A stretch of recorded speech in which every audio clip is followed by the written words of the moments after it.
General of the Economic Freedom Fighters, Komsa Mpile Mautwe. Immediately next to her, on her right, is the National Chairperson of the Economic Freedom Fighters, Komsa Veronica Mente. On my extreme right, the far end of the table, is the Deputy Secretary General of the EFF, Komsa Popi Mailula, and immediately next to her, on her left, is the Secretary General of the Economic Freedom Fighters, Komsa Marshall Dlamini. On my immediate left is the Deputy President, Komsa Niko Floyd Shivambo of the Economic Freedom Fighters, and of course on my right, who will be taking us through today in our press conference, is the Commander-in-Chief and President of the EFF, President Julius Malema. Over to you, President.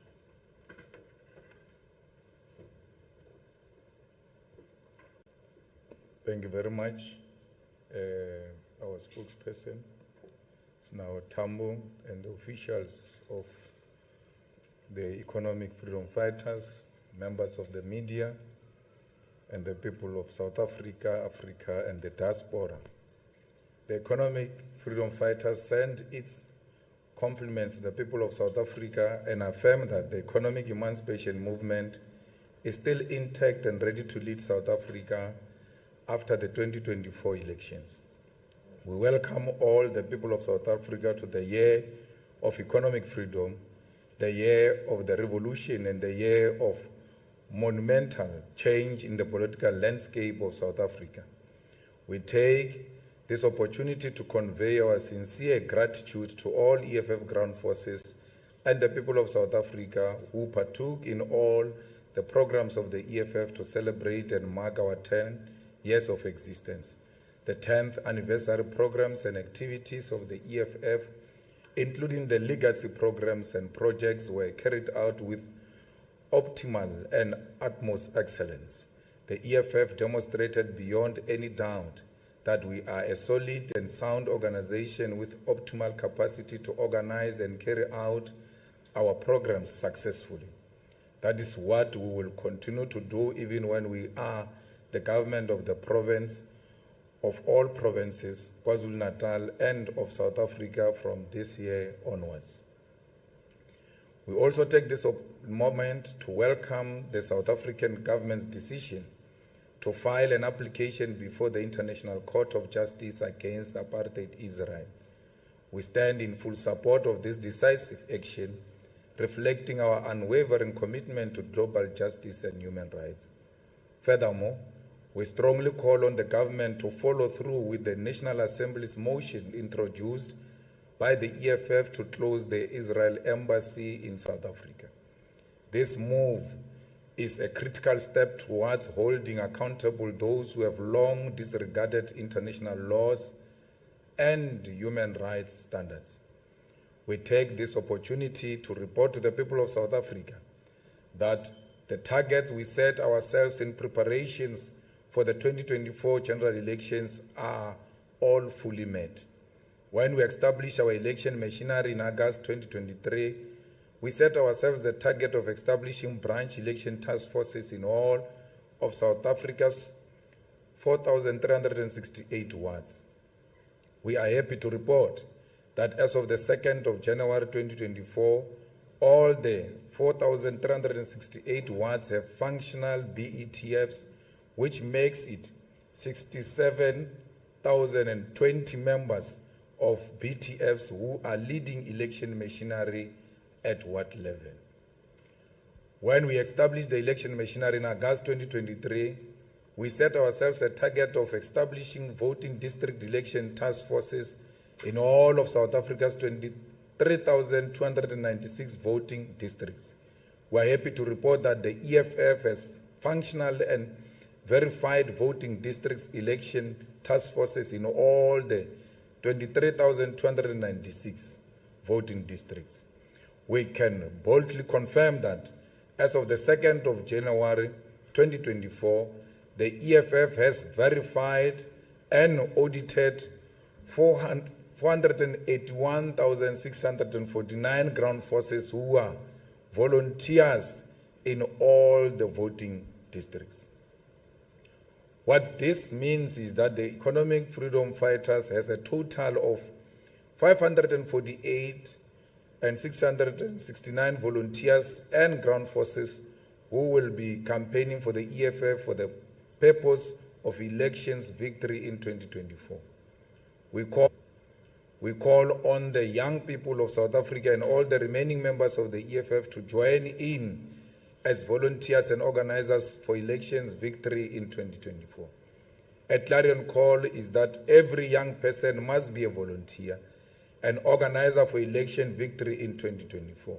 Young people are called upon to join the battalion of economic freedom fighters, volunteers, and organizers.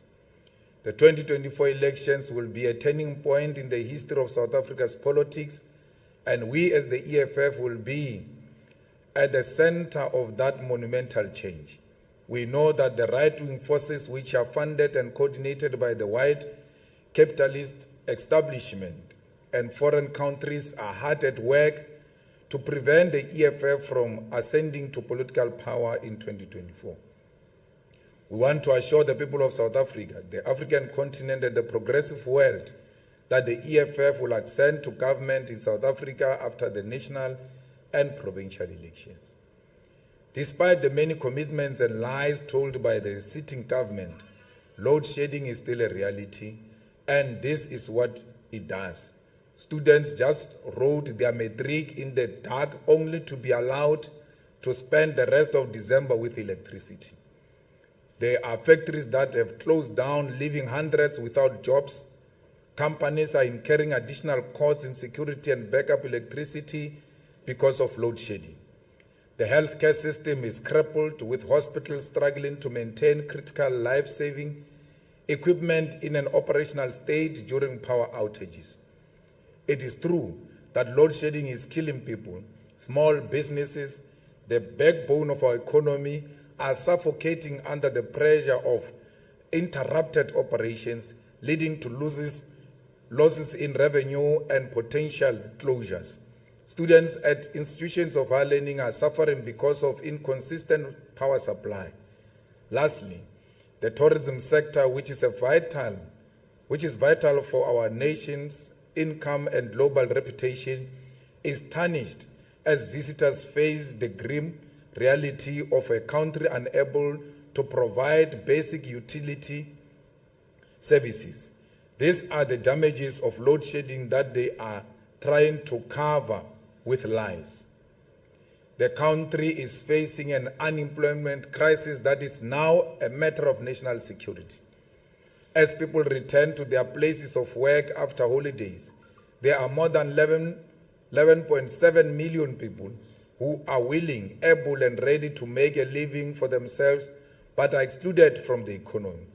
These are unemployed, dejected, and forgotten people who should be contributing meaningfully to the economy to feed their families.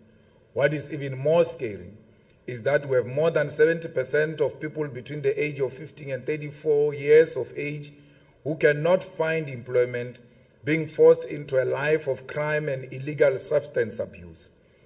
These are young people condemned to a hell of unemployment, as Cyril Ramaphosa made it clear that it is not the intention or obligation of the ANC government to create jobs. Our people continue to live in spaceless townships and informal settlements in squalor, without clean water and flushing toilets. When we revived the cry for land to build houses, build schools, churches, factories, and farms, this cry was once more hijacked. We tabled a motion for Parliament to start a process to amend Section 25 of the Constitution to allow for expropriation of land without compensation into the custody of the state. That process was hijacked. Despite hundreds of submissions that made a concrete call for expropriation of all land without compensation, whites continue to own 72% of total farms and agricultural land, while black Africans only own 4% of the land. This is the reason why they don't want to amend the Constitution. The South African Police Services has completely collapsed, leaving our people on their own. There is nothing between them and criminals. In the last calendar year, more than 27,494 people were murdered. This figure increased by more than 2,000 murders compared to the previous year. Already in the first and the second quarter of the current year, more than 13,000 people have already been murdered. These numbers are higher than those in some declared civil war zones. The number of sexual offenses, number of attempted murder, the number of assaults, common assaults, robbery, and contact crimes have gone up in the last quarter. In the last quarterly report, which covers the period of July and September 2023, there were 6,945 murders. There were 3,733 kidnappings and 10,516 cases of rape were reported. This is all in 3 months. Women and girl children are continuously found raped and killed in a brutal manner in our communities, while nothing is being done to ensure perpetrators suffer harshly for their crimes. Criminals are now even robbing police stations, and the police are working with drug dealers and politicians. Our roads are in a complete state of disaster. Potholes cost millions of rands due to damages. Hundreds of our people are dying on these roads. They are avoidable death. Hospitals are dilapidated, and many of them are in a state of complete disaster. Municipal buildings are an embarrassment. It is as if there are no adults who work there. There is just a general decay and dilapidation of social and economic infrastructure everywhere you go. Water infrastructure is dilapidated. We lose billions of water in leaks while our people do not have clean, dependable and drinkable water and must share water with animals. There is no practical and believable plan to address the water crisis in South Africa. While the infrastructure continues to collapse, the National Treasury continues to propose and implement budget cuts with every opportunity. Many of our communities are still without water, despite numerical and superficial statistics presented on the access to water. South Africa faces a huge crisis of water provision and access. Water is important for human life, and water is important for everything we do on a daily basis. We therefore take this opportunity as economic freedom fighters to resonate the voices of waterless communities, districts, municipalities, townships, informal settlements, and villages. We do so because everywhere we go, our people are complaining about access to water, and they correctly say that their voices are not heard and resonated in Parliament, despite the fact that this institution is supposed to express the interest of our people. We are here to resonate the cries of the people of Umhlaboya Lingana, of Jozini, Mutubatuba, and Big Five Tlabisa in Mkanyakude do not have water despite the huge Jozini Dam, which both the ANC and IFP governments are failing to reticulate water from. We know that all the 61 wards of Mzinyati districts, Umsinga, Ngutu, Ndumeni, and Umvoti have a huge crisis of water, and there is no solution if those who are government in those municipalities remain in power. Much of the problems we are confronted with is because of the incapable state that has completely collapsed, especially at local government. The majority of municipalities have collapsed and cannot do even the most basic things. Many of the municipalities cannot fix sewer spillage, cannot collect refuse, cannot cut grass, cannot fix potholes, and all they remain is to pay for salaries. We have young, recently graduated doctors and teachers who were funded by the very same state, but today they are told that there are no teaching jobs and there is no money to pay for doctors when there are hospitals and clinics who do not have doctors today. Our nation is in a crisis and must be rescued as a matter of urgency. As they await their results, the EFF wish all matriculants well following the 2023 examination cycle. We call on all communities to celebrate those who have done well and encourage those who may not perform at desired level to improve their results and never stop pursuing education. A negative outcome in matric result is not a death sentence, but an opportunity to further emphasize the importance of applying yourself when it comes to education. We call on all matriculants to pursue post-matric qualification at universities of technology and TVET colleges in order to better themselves and equip themselves to make a contribution in South Africa's future. The EFF Student Command will once again embark on the Sizofunda Ngenkani campaign and ensure that across all institutions of higher learning, no student is denied access to education due to lack of affordability. We take this opportunity to send our condolences to the President of the EFF Student Command, Commissar Sitlelonzi, who was befallen by a tragedy this festive season that has seen 4 members of his family die after a car accident, and 1 still in hospital in a critical condition. This tragedy that has befallen our young leader,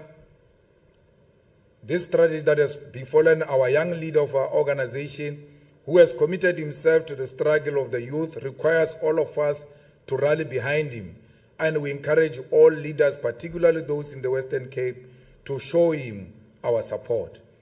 As the EFF Student Command embarks on the Zofunda Ngenkani campaign, the dire state of the National Student Financial Aid Scheme, NSFAS, demands a radical youth that will fight tirelessly for the doors of learning to be opened for all.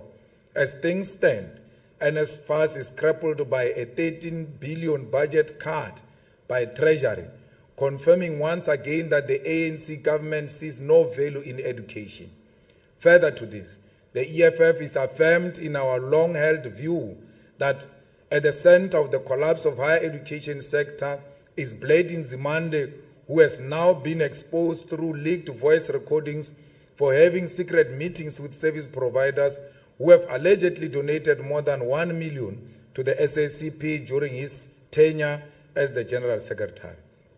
Nzimande has been anti-students ever since he was placed in that department for factional reasons and has established it as his personal wallet, which he uses to practice patronage and enrich himself and his friends. Bladin Nzimande must resign, and he must resign now.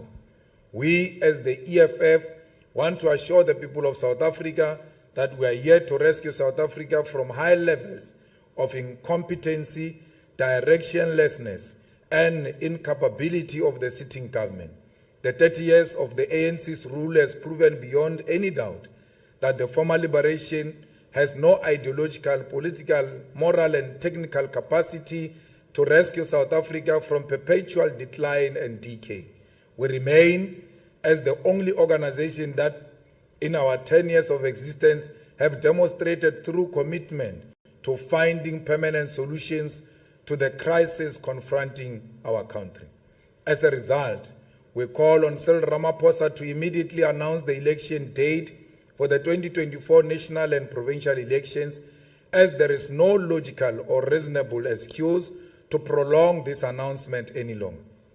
Ramaphosa must accept that his term that has been defined by failure has come to an end and give the nation a firm election date so it can prepare itself for a future that does not include him.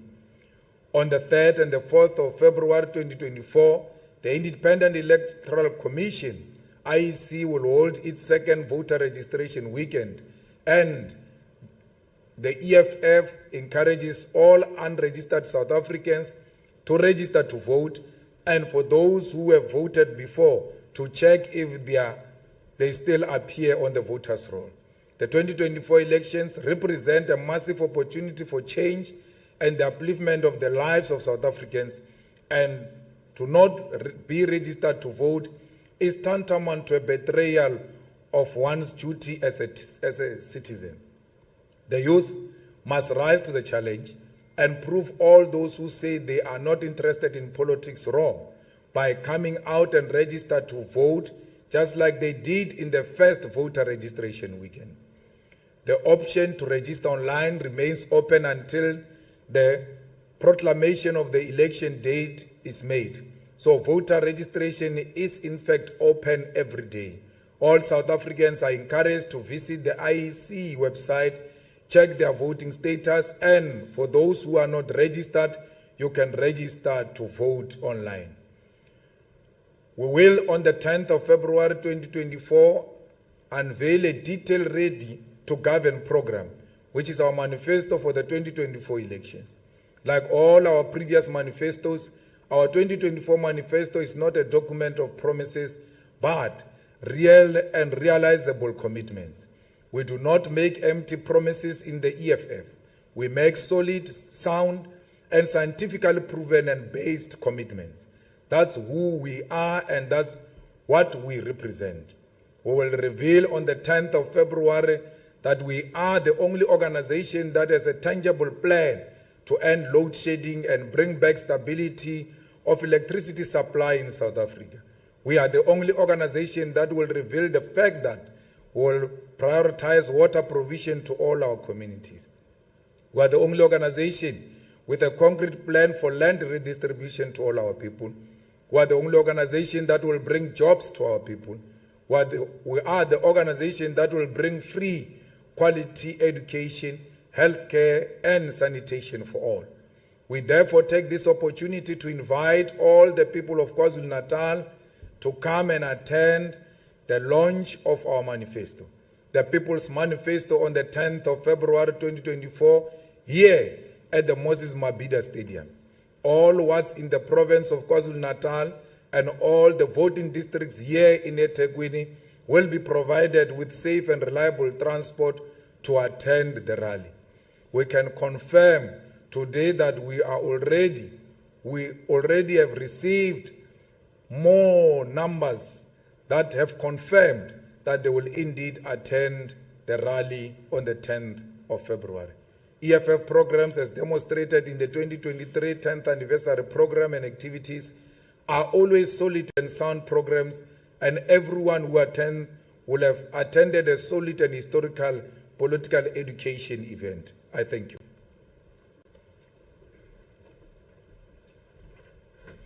Thank you very much, President. We'll now open the floor for the first round of questions. So there'll be 2 rounds. So let's do the first round.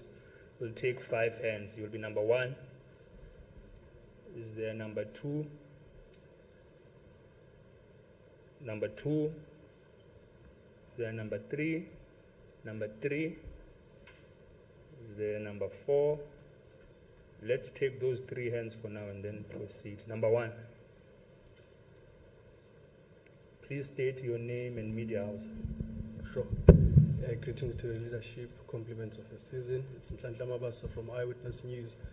The first question, CIC, and I'm asking this because KZN used to be a no-go province for the EFF, but I think things changed before and after the 2021 polls. Looking at this year's provincial and national elections, how are the grounds for the EFF in the province, given also some of the things that have happened between the party and, parting ways with other parties and what's not. The second one, maybe this one should go to the DPDP. We've noticed you're now a permanent resident here in the province, of course, working for your organization.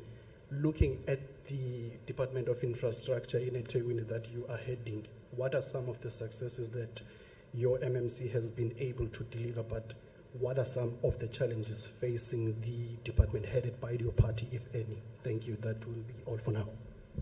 Thank you very much. Number 2. Good afternoon, everybody, and good afternoon to the leadership of the EFF. I am Kosi Zulu of Select Africa TV. Just wish compliments of the season, hopefully.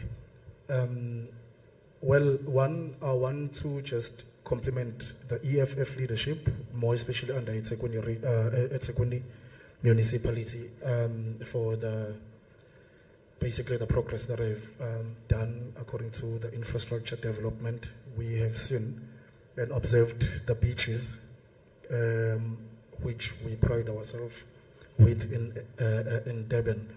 But one concern, or basically issue that I want to find out from the leadership of the EFF is obviously covering a lot of other political organizations. They've always pushed or presented the MPC, which is a multi-party charter.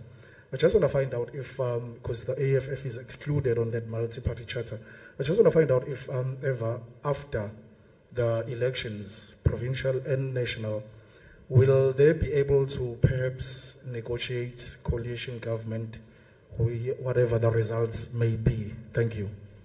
Thank you very much. Number 3 at the back. Let's get the mic to Emaz. Igama Ufanele Mhlongo from SABC News. We know that Mr. Malema, you have a good relationship with former President Jacob Zuma.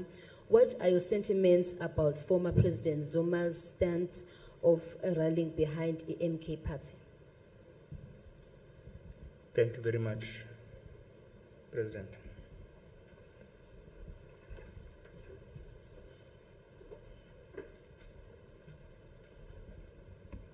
Thank you very much. Well, we are looking very good in KZN in terms of the potential to take over this province. All the research shows that the ANC will not get anything beyond 25% in KwaZulu-Natal. And therefore, to talk about the ANC as a party that will be governing KZN will be actually be a denial. So we must start accepting that the ANC is gone in KZN. Apart from whatever that the EFF is doing, the ANC is just self-destructive and is led by a very childish leadership in KZN. If you listen to the chairperson and the secretary speaking, it's like you are in a shebeen, listening to people debating politics. Nothing ideologically sound, no clear direction of where they want to take this province. And when we took over the infrastructure department, we found it in a disaster. And in less than a year, we've tried everything possible to ensure that we deliver the services to our people. And every infrastructural challenge that we come across here in eThekwini, we don't avoid it. We confront it head on and try to resolve it. The swimming pools don't belong to the EFF MMC, but we were able to fight for swimming pools to be completed and make sure that by the time the festive season comes, our people are able to utilize those swimming pools. Yes, our infrastructure, some of it goes into the beaches. Tried everything to make sure that the beaches are available and clean for our people to utilize them. So, and the kind of the response we find from the MMC of infrastructure is the kind of a response we should find from all councillors and civil servants who respond to the call of duty, you know, with positive mind and not looking at it as if it's a punishment. That a bridge has fallen, that sewer spillage is being experienced in KwaMashu. You don't say, no, call the call-free number. And no, the councillors themselves stand up to go there and ensure that those matters are attended to. It's the same style everywhere else where the EFF is in government. You go to Ikuruleni, you experience the same thing. You go to Johannesburg, you experience the same thing. You go to Nelson Mandela, experience the same thing. So we are a people's government. We are driven by the service delivery and the demands of our people. I don't know what is multi-party charter. Is that thing of the DA and them? Multi-party charter? Oh, the Oppenheimer party. Yeah. So we have nothing to do with Oppenheimers. We have nothing to do with Oppenheimer. You know, there is a party here called RISE, with posters everywhere. You guys must ask those guys who's funding them, because we've got it on good authority that they are foreign funded. There's a foreign country that gives them money. So there is a country that is forming a party in our country to undermine our sovereignty. You ask everybody about the money, about everything. You never ask RISE, South Africa, where they get the money from.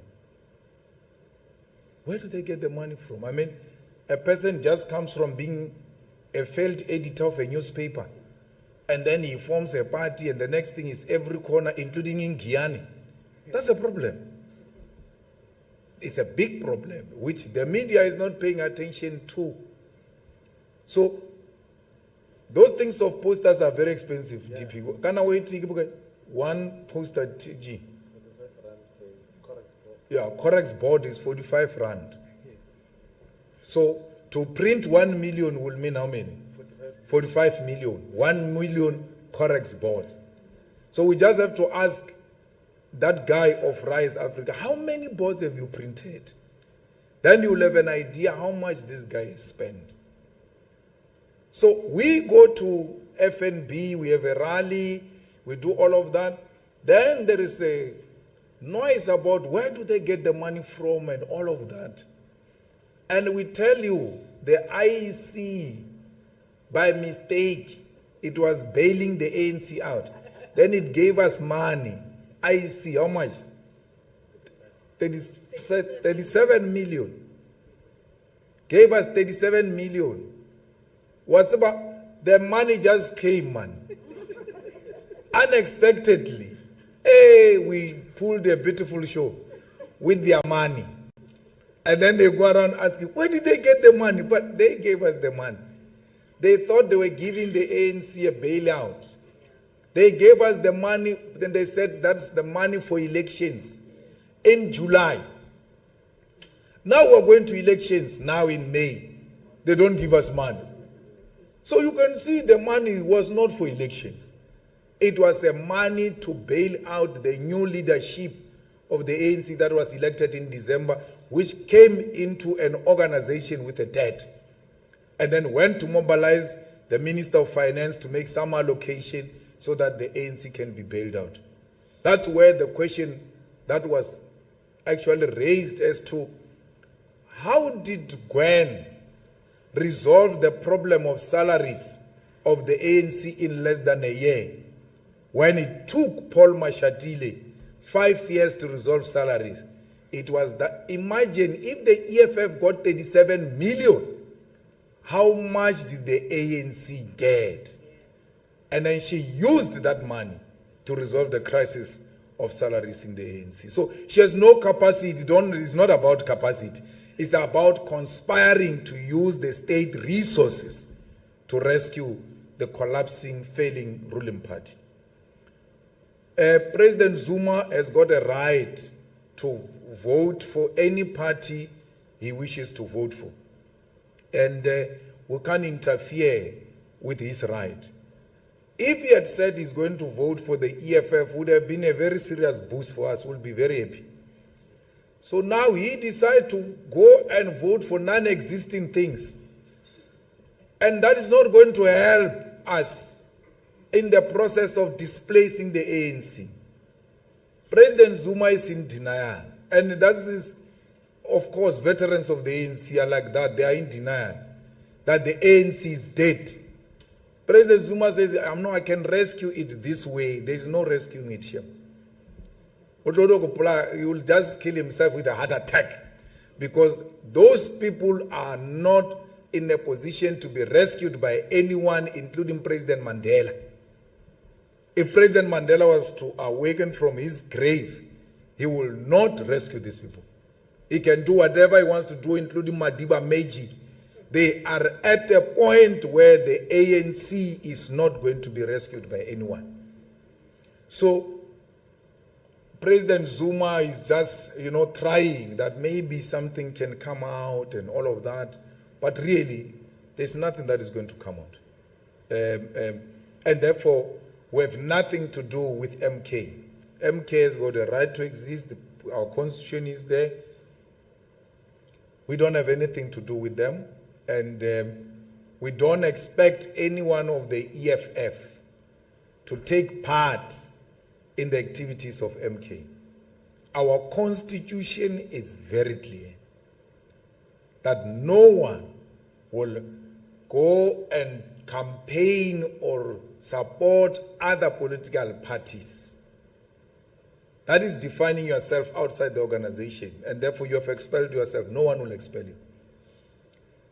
We're not going to do that thing that the ANC is doing with President Zuma. He says, I remain an ANC member, but I'm going to vote for MK. Try that with the EFF. Try it. Let's see what's going to happen. It will never happen. We have one party. You are a member, you are a supporter, you are a ground force, you are a voter of that party. You can't be half-half. No, you can't be half-half. So let's make that very clear. We wish President Zuma well, and we hope that something will come out of this, but with my experience of having formed a political party alongside Floyd and them, it's not an easy thing. If you were to ask me to do it again, I won't do it. Actually, I'm much better looking after cattle than to form another political party. So, we're still to see the leadership of MK. What is that thing? Action SA. It has never gone to conference. Never, ever gone to conference. No one says anything about that. Mapantiti, Banditi, Gaten and them, they've never gone to the conference. And no one says anything about them. Rise, Muzanzi, has never gone to a conference.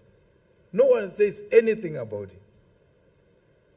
EFF is going to its third National People's Assembly this year in December. It's going to take place this year. This will be the third in 10 years. But we're still not a suitable party. We're a party of a dictator. We're a party of a cult. We're a party of a cult. But all of these fools who have never gone to conference to test their democracy, their internal democracy, are not called cult, are not called dictators, are not called all sorts of names. Every target you have put for the EFF has been met. We are the most corrupt organization in the eyes of all our enemies. We have been in government, in serious municipalities on serious positions. Not a single case of corruption. No MMC of the EFF can be accused of any wrongdoing, because we mean it when we say we do not want corruption. All of that it cannot be heard by the South African media. So look at how we have executed, for instance, the 2023 political program of action of the EFF. And look at all those events and all those programs that we initiated for orphanages and for communities, and how we executed our rally and how we executed everything we put before us. It was done exceptionally well. You can't falter EFF on any of the things that they said they will do. And if you are thinking, how is the EFF government going to look like? Just look at how EFF execute its programs. Then you'll have an appreciation that this is a well-oiled machinery, focused on what they've made commitment to. So when we launch our manifesto on the 10th of February, we're not launching a Bible of promises. We're launching commitment. Commitments that are clear with a target, with a date, and what we seek to achieve. So, no one can do that type of a manifesto. The ANC is waiting for the EFF before it launches its manifesto. During the year of elections, the ANC launches manifesto during January 8 statement. The January 8 statement is the manifesto of the ANC during the year of elections. They can't do it now. They are waiting for the leader of society, the EFF, to come first so that they can write a manifesto to counter that. That's how childish they are. They are waiting for us, the real ruling party of South Africa, to come to Moses Mabhida and say, this is what we're going to do. They are going to copy everything. You know that's what we do. We lead them. We lead this country. There is no one of political parties who does anything without the mention of the EFF, as if we are a ruling party. No one. ANC opens his mouth, EFF. DA opens his mouth, EFF. Action SA, EFF. Because we are a leader of society. We are not complaining. Let them say more. Children are talking about their father. They are crying to their father. Let them cry. We'll resolve their problems because we're the only party with a solution. So, 10th of February, we're coming to present solutions to the challenges confronting South Africa. DP?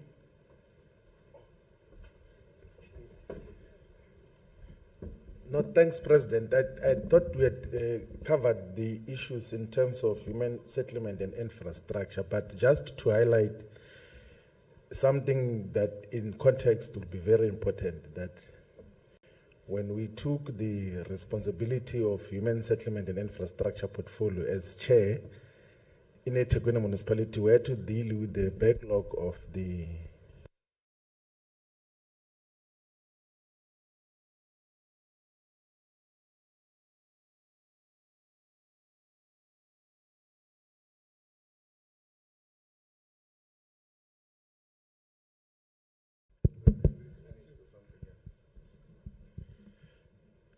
So when the EFF took the responsibility of human settlement and infrastructure in eThekwini municipality, we had to deal with the backlog of the massive infrastructure damages that were caused by the 2021 floods. And at the center of those damages was the damages on the water pumps and the wastewater treatment plants.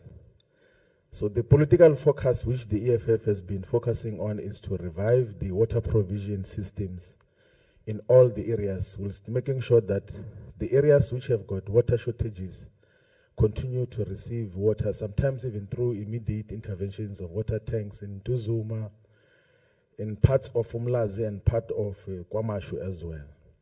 But the most important thing that we then got to focus on was the maintenance of and the repairs of the wastewater treatment plants. We've got 36 wastewater treatment plants here in eThekwini, which if are not maintained properly, we have raw sewage that goes into the ocean and therefore affects the oceans and then leads to the closure of the beaches, such that we then suffer in terms of tourism. But we can report now, President, that for the 2023 festive season, of the 23 swimming beaches of eThekwini, 20 were open. And the ones that were not open is Unstay, is Warmna Beach and Vekel Sprayed, which historically have had problems because of the infrastructure backlogs there. But the rest of the 20 beaches were opened and were available for tourism. And that is at the center of eThekwini's economy because we thrive through tourism, particularly from inland travelers who come to the beaches during the festive season. So the EFF was able to make sure and have political focus and emphasis on the wastewater treatment plants to prevent raw sewage from going into the oceans, but also to repair the water systems, particularly the water pumps that were damaged during the floods. And of course, there's a lot of things that we are emphasizing on that we should be looking into. We have to look after the informal settlements through alternate sanitation, but also constant supply of water, and that we've been dealing with almost perfectly. And this happens against the crisis that we found in the department. And there's a huge scale of improvements which the EFF will be making in the city of Ekurhuleni, but we are on track in managing the entire portfolio, inclusive of the human settlement division, water, sanitation, the engineering component of repairs of the bridges and roads that were damaged by the floods in terms of what happens. And we were very firm in holding everyone accountable who is given the responsibility in the city of eThekwini. Thank you very much.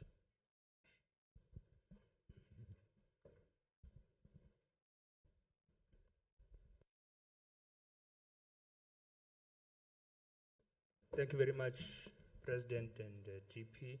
We'll take the last and final round of hands for those who still have something to say. You will be number 1, you will be number 2, you will be number 3.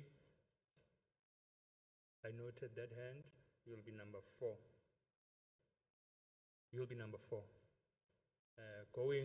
Gone. Number 1.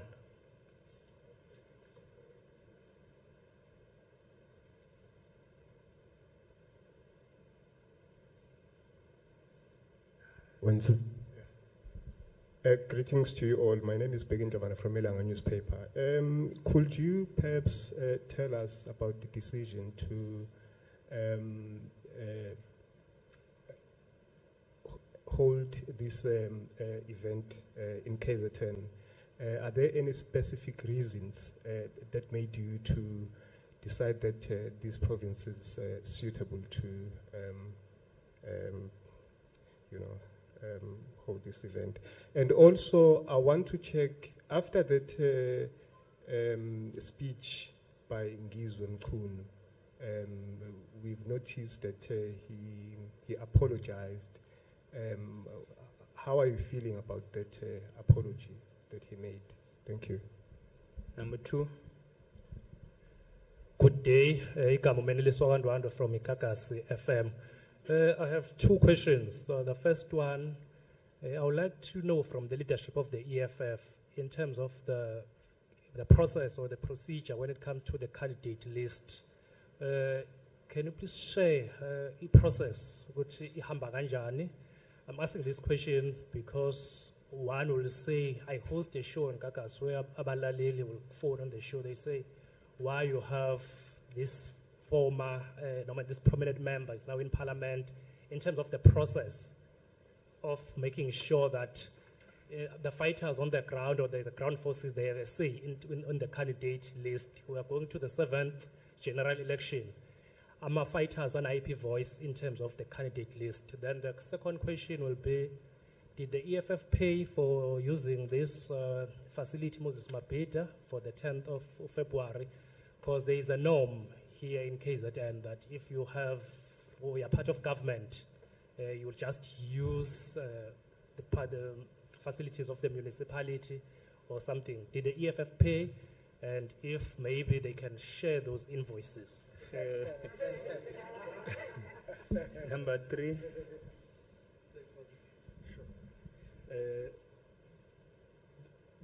I'm going to question the CIC with regards to some of the pandemics that are still facing the province, and one of them is the killing of traditional leadership. I've noticed how your party is very fond of traditional leaders.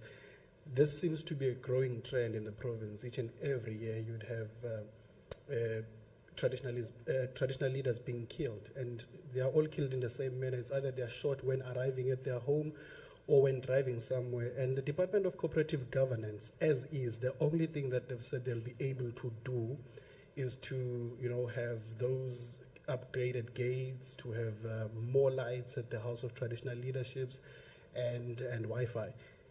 But the traditional leadership have been raising concerns about having protectors instead. Do you think this is a genuine call? What do you think should be done? And lastly, there is an interministerial task team or committee that was established by President Cyril Ramaphosa in 2018. Its task was to look at the killing of political leaders. One of the prosecutors serving in that team has raised concerns, saying that one of the issues why these court cases are delaying is because there are no special courts, and is also the lead prosecutor in the trial of Sindiso Magaqa, was also a best friend, which is also seeing delays each and every year. And late last year, Sindiso Magaqa's mother was also attacked in a home. I'm not sure if the leadership is aware, held at gunpoint. She says people perused through the things at her home, asking questions, and they told them that they will be back. This is according to Julius, the brother of Sindiso. It seems this keeps on going on, this thing of threatening politicians and their families. In your best opinion, CIC, what do you think should be done? We saw in 2019 the EFF led a very big march against the killing of politicians, but shortly after that, it seems this thing is on the rise again. What should be done in your best opinion? Thank you. Thank you very much. Number 4. Thanks very much once again. I appreciated the response from the CIC regarding my first question. Maybe on the last one, I'm looking at the response, and even with the reiteration of the DP, I'm quite grateful of how he narrated the facts into about how they've actually taken the infrastructure through the progress. I know we've had our president around the KZN, if I say that our president, I mean of the country, obviously, who was going around, calculating the gradient, and the EFF was, very swift at that. So the next is diving into the CIC's calculations or proclamations of the ANC not exceeding the 25%. Then we have these Rupert's things, the MPCs also estimating themselves at 36%. So if I do my maths, it is visible that we perhaps, as the EFF, are requiring 39%, or at least 40, to actually have an outright win of the elections in KZN, which will give us an outright rule, even though we don't still reach the 51%. Now, my question is, how certain and confident are we that we are getting to that 40%? Thank you.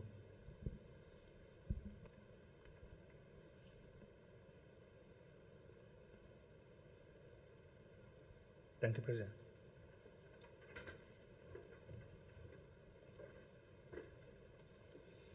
Thank you very much.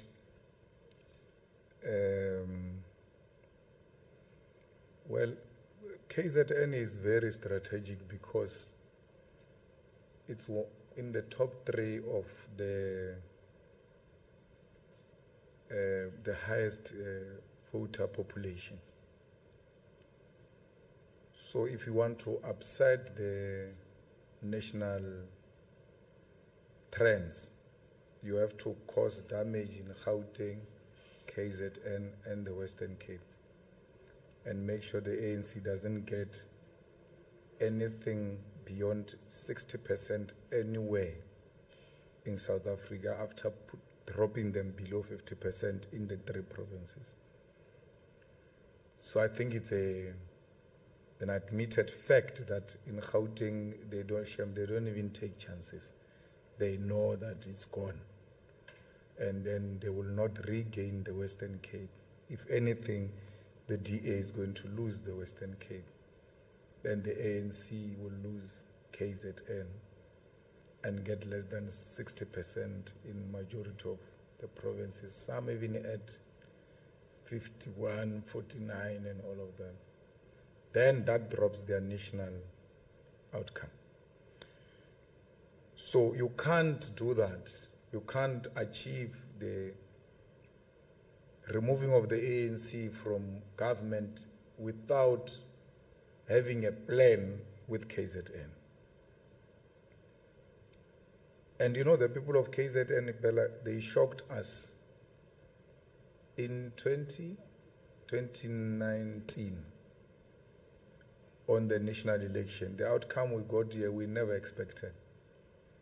And that was a call, in a way, for the people of KZN to say, we are longing for the EFF. We want the EFF, but the EFF is nowhere to be found.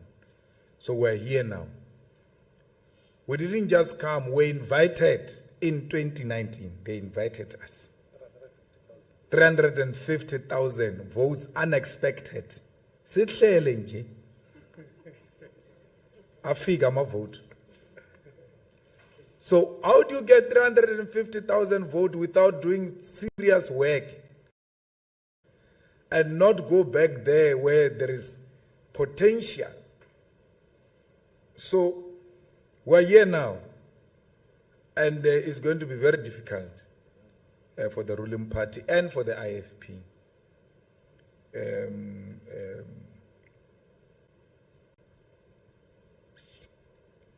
So the second question is, Ngizwe Mkhunu, I don't know the guy. The first time I met that guy is there by the students. June 16, yeah, something June, and he was brought by SG to me. I'm like, what is this one doing now on the stage? They say he's an artist or something. I said, oh, let me just be polite. So I really don't care what he thinks of me.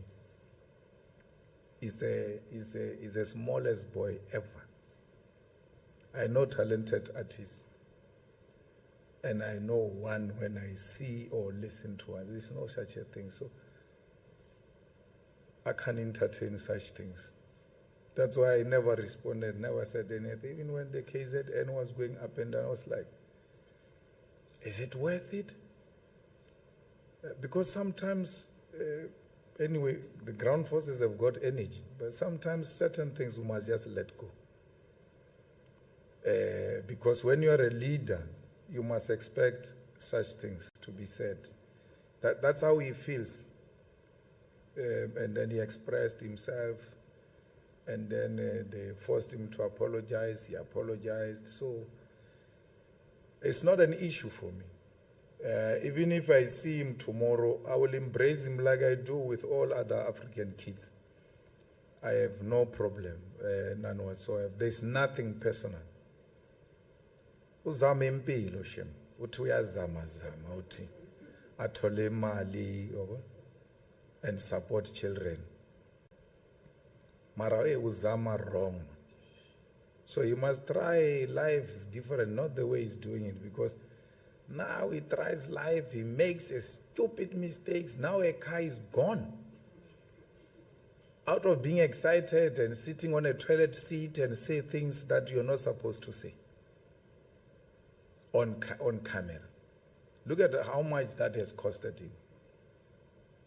I wouldn't have wanted that for an African child, West artist who's trying life, such an opportunity to be taken away from him. But the ground forces and the leadership of KZN felt offended and they acted on it. I never interacted with that situation. No one even brought it to my attention.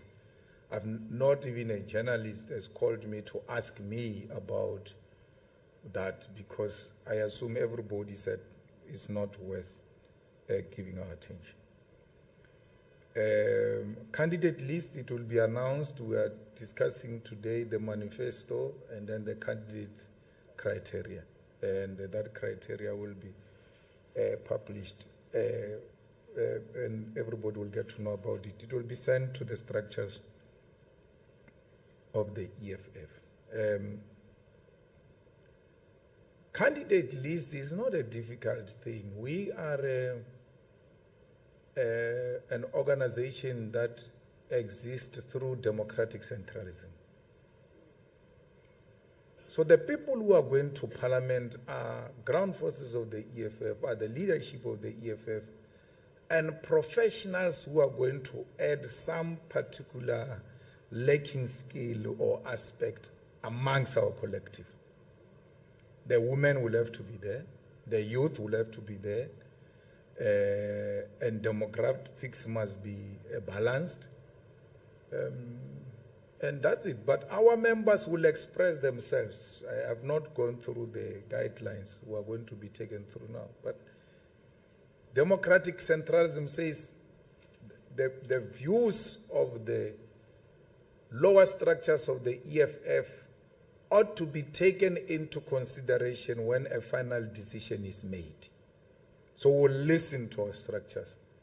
But ultimately, the central command will come up with a list. Yeah, it's an EFF list. And I don't know, you know, if it was for me, I'm more interested in the leadership of the EFF. Who leads the EFF as an organization? Because if we have a better organization and better EFF, then we will have better deployments. Because with deployments, it's not a complicated thing. When a person misbehaves or do something wrong, you can recall them. But when you elect wrong leadership into the structures of the EFF, you can't recall them. And it's very painful to disband a democratically elected structure. It's undesirable. So that's where we'll have a lot of debate. But on these ones of who goes, who doesn't go, for sure, even Carl Niels is on his way there, Shema. There's no problem. There shouldn't be a problem. Nathi sibe nomlungu, yes. Sibe nomlungu in parliament. Angithi bathi asifuna abalungu. So it is tole umlungu nathi in parliament. So we shouldn't make the list a big thing, DP, as if this is what will make or break the EFF. No, what will make and break the EFF is Third National People's Assembly. That's what will break the EFF, not who goes to parliament. Now, if it was for me, I wouldn't want to go to parliament. I would want to stay in the party and build the organization. And I refused that even when I was in the ANC. I was offered to go to parliament as president of the Youth League. I refused that because I wanted to build the Youth League. We were offered ministerial positions. We refused that because we thought we need to build the Youth League to be a formidable force, which we did. I can tell you now, I agree it takes generation to produce that kind of leadership for the Youth League. It will never happen in our lifetime, sure. But those Zama, they will never get it right. So we are more interested in the organization, not in the positions of government and state and all of that. We pay it here. And we pay everywhere we go, we pay. We pay. But for you to come ask us for receipts, say siyajoyelana manje. Sesiyajoyelana manje. Ngathi zingane. No, lingayenzi lento. We must respect each other. There's a lady who once opened my wallet and I allowed it. And my wife was very angry with me for doing that. She will never repeat it. And no one ever will repeat that. Singajoyelana. When we're being kind and nice, we're not kids. We've got children, very old children and wives and families. Don't come here and ask us for receipts. For what? This is a public institution, this. You can go there. Their books are open. There's nothing wrong with you going there. It's your place, it's your institution, this one. Not this one. Not this one. So we don't go anywhere for free. And we don't ask for free things. Even with artists. When an artist has given us an invoice, we don't ask for discount or anything. When you come to see here in this rally, every artist that's going to perform here will be paid. We don't do those things. Hey, we're government, we're not IRA. We give you money for Durban Rocks, therefore you must come to our rally for free. No. If he got money for Durban Rocks, it means he put a nice proposal, deservingly he got the money. He's not coming on that now. He's coming on himself as an artist. You have to pay. We do that everywhere. You know, killings of traditional leadership is the same as killings of political leaders in KZN, and is the same as killing of people. I really don't know. Maybe one day we need to come together with the religious leaders and traditional leaders and all political parties and just have a cleansing day of this province. Because they kill with ease. They kill with ease. I don't understand what informs that. You know, they killed a councillor there in Nongoma. The old lady, how old was she? 70-something. A lady, 70-something. They shoot her. How do you shoot a 70-year-old woman? Why can't you just put a pin on, like we see on TV, on a nose or something? Shoot her. The use of a gun is when you are seriously threatened and you like, this only needs a gun. She wouldn't have needed that kind of killing if she has to be killed. But you go and shoot a 70-year-old woman and then you think you are normal. There's really something wrong here. And we need to confront it. Because my problem is that the killers are known. They are even given titles of Inkabi. You see, if you go where Marshall comes from in Mzimkhulu, Gunzim, but well, from Mzimkhulu. So they are known. The community knows that one is an Inkabi, that one. And then you have a state that is helpless, a state that cannot protect its own citizens against criminals who declared war on your citizens. The state should not be negotiating those people. I don't want to say I'm disappointed in General Mkhwanazi because I still have some confidence in him. I still believe there is something that can come out of him, especially for this province. But if I had this 100% confidence when he came in, for sure I'm now sitting at 75%. And what dropped it drastically was the killing of AKA. Because I was like, they killed him in a wrong province. Them Mkhwanazi is not going to play with them. We found the bullet. We found the car. We found the gun. We found the car. What must we do with that? That kind of information. Basically just calls a press conference with a big head to come and tell us he knows the car and the gun. We're not interested in that. We are interested on that boy who pulled a trigger in front of a camera, killing a high-profile person. A high-profile person gets killed in front of a camera. The whole world watching. Till today, we have not arrested those people. Even if there are people in our corners and all, we must tell them, no, this one, here you are going to embarrass all of us here. We have to be seen doing something, man. We must arrest you and take you to prison. When you are in prison, we are in charge. Then we can put you in some, 2-bedroom, give you TV, whatever. If they know them and they work together, they must just tell him, surrender, my guy, to save our face. These guys are not ashamed of not having arrested a killer of AKA, a killer of DJ somebody, who was shot from the front, from the side, and then on top. A person climbs on top of a car and shoot from the top with a rifle. And the state has got nothing to do with that.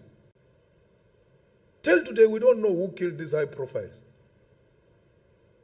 So you are talking about some traditional leader in Umsinga, and you think, oh, it will be resolved. It will never be resolved if they can't resolve this. Tina, we're just going to die. Now we're even worse. Our daughters are going to disappear. I'm telling you. We cannot have a state that is unable to defend its citizens. These guys who kill people should be dropping like flies. They must be identified, and there must be a conscious decision that these ones were dropping them. And a message must be sent to them that one move, you are out. We're not going to play with you. You cannot undermine the state to that extent, where a state is helpless. We are at a point where the state is helpless. Here in KZN, they even went into a church to rob a pastor in front of cameras, preaching. It can't be this worse. 2024 must stop this nonsense. Just try us for 5 years and see how much you are going to collapse your high walls, because there will be peace. You will want fresh air to come in. You will not be scared. We'll secure the streets and we'll take each other with criminals toe for toe. A police officer, a soldier should join the force knowing I'm prepared to lay my life in defense of my country and my people. But it's not the same. Here, the leadership is involved with gangsters, is involved with Nkabis, is involved with all of that. The state leaders. Why? Because this thing is a problem here. We even did a commission about it. We even put some unit to go and look after these issues of political killings. Why can't we create a special court to deal specifically with political killings and killings of traditional leaders? If we can do a commission, it means this is a crisis. If we can have a special unit focusing on that, it's a declaration of a crisis. Let there be special court to deal with political killings in KZN, so that when a person kills a person, gets arrested, get tried quickly and sent to prison, to send message back home that you dare try to kill a person in KZN, you will go to jail within a short space of time. We did that in 2010. Why did we feel so special about international people, so much that we don't feel special about ourselves, to create special courts to deal with our immediate challenges? That's what the EFF will do.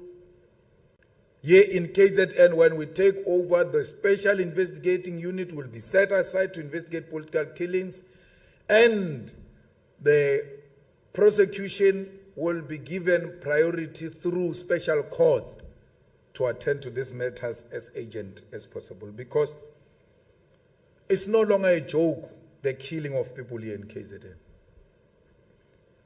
I mean, if you saw how Magatka was killed till today, now I'm not even sure if those people that are arrested are the correct ones. I just gave up. I just gave up because I just, something in me just tells me these guys are not willing to solve this problem, because they know the perpetrators. That's why. And the perpetrators know more about them than they do about the perpetrators. So they live under a blackmail. The way they killed Magatka, it was heartless. And Magatka was also a high-profile politician in KZN and nationally. A friend of mine, when he died, Mbalula rushed to the family and said, Malema must not come here and speak. They refused me to go and bury him. I never buried my friend Magatka. Refused by Mbalula. You, journalist of KZN, go and listen to the speeches in that Magacha's funeral. Lamola said they are going to open a trust for Magacha's children. Pule Mabe said they are going to open a trust for Magacha's children. All of those children, that those people who denied me to come and be a friend, all of them are doing nothing for those kids. Those kids are on my shoulders. I never took a platform. I never took a speech and said, I'll look after Magacha's. You know, I'm doing it genuinely out of my own volition. Because I know Magacha would have wanted me to be at his funeral. He would have been at my funeral had I passed on before him. But political opportunism took over, hijacked his funeral, never found the killers, and never followed any of the things they said. So I said to my wife, and it's in my will, this thing. The program who's going to speak is there. Those who are not wanted is there. Even some relatives are there on the list. They must not come. And I said to her, it's in the will. No one must take a platform and say, we're going to do 1, 2, 3 for Julius Malema's children. I don't want that. I don't want that. I'm working now. I'm working for my children. They will survive with the little I'm leaving them. No politician must take a platform at my funeral and say, we're going to support Malema's wife. That time they want to get into a bed. We're going to support Malema's wife. They want to attack. Useless. Hey, we're here to support, like we said in the funeral, wrong. There's no support. Hey, we're going to support Malema's children. Leave my children alone. Why do you wait for me to die before you can support them? Why? And I said to her, if you sit there, someone says, I'm going to support Malema's children, you don't stand up. You must know you sold me out. You must just stand up, hey, lapo, ima. Hey, oh. That must never be said. Don't say that, please. Because they take a platform here, say all manner of things for hands. When they leave, they even forgot what they said. Oh man, that issue of Magacha's, which one? But the speech. The people who said they will look after Magacha's children are still alive. Some are ministers, some are leaders. Mbalula is the Secretary General. They went to Magacha's home with Sitlezi Galala and said, if you allow this guy to come, we're going to remove that tent. But they did a big tent there for them. And then after that, they left with their tents. They never returned back to that house. So one day I was in Zimkulu. I went in there to go and check up on the mother of Magacha. She was crying like the funeral is today. They abandoned them. So, we will never abandon Magacha's children because he was a comrade of ours. He was not a member of the EFF, but he was a comrade of ours even when he was in the ANC. We had that brotherhood. And that's why these people about Tsanalebu, Ngizwe, they don't know what we're talking about. They don't know our relationship with this province. They don't know it. That we don't have to be Zulus to be leaders of this province. We led this province when we were young. This is our home. You know, I was sitting with some Indian businesswoman saying to me, I'm the one who took the ANC to Nongoma. He says he did that. And I looked at him, I said, I took the ANC to Nongoma when I was very young. The ANC National and the ANC Province released a statement to distance themselves from me and said, we're not part of that Malema. The Youth League said we're going because there cannot be a no-go area. When we went into Nongoma, I was joined behind the buggy by Minister Senzo Mkhunu, who said, we can't leave you here alone. We're coming with you. We were joined by the army. The soldiers came. The IFP tried what they tried. We said, you can't do anything. They threw stones at us. They tried to threaten us. We said, there's nothing like that which is going to happen. That's when the ANC started to break grounds in Nongoma through the Youth League. That was led by us. So we've been canvassing uncanvassed grounds in this province for a very long time. What was that comrade who died? Wandile Mkhize. Those are the comrades we're working with here in KwaZulu-Natal, including the former chairperson here of the ANC, is Mkhunu also, the one who died, John Mkhunu. We worked with John Mkhunu. We worked with this Senzo Mkhunu. Senzo Mkhunu, don't undermine him. Don't look at his tiny body and think, this guy is not. That guy is very brave. Even behind the buggy when we're entering Nongoma, the kind of things that were on his body, I don't want to talk about them. But it was a man that was prepared to do anything for the ANC to enter Nongoma. He's not a very talkative leader and all of that, but very brave, intelligent leader that this province has produced, a dignified someone. So all I'm saying is that we will never ever give up on this province. It's our province. And we're not visitors here. My favorite holiday destination is Durban, not Cape Town. That water in Cape Town is not nice. So Floyd can go that side. I'm here. So, comrades, I think those are the issues. The confidence is at another level about the KZN. We're excited. We're happy to be here. We've arrived today. We're going to leave on the 11th of February. So whatever we're doing nationally will be coming from here to wherever we're going and coming back here. So and this stadium will be full to capacity. I can tell you that now. We're not a Mickey Mouse organization. They will be saying we brought foreigners and Nigerians and what, because every time we defeat them, they say we brought foreigners. So I don't know if we've got 56,000 foreigners who are going to fill up this stadium.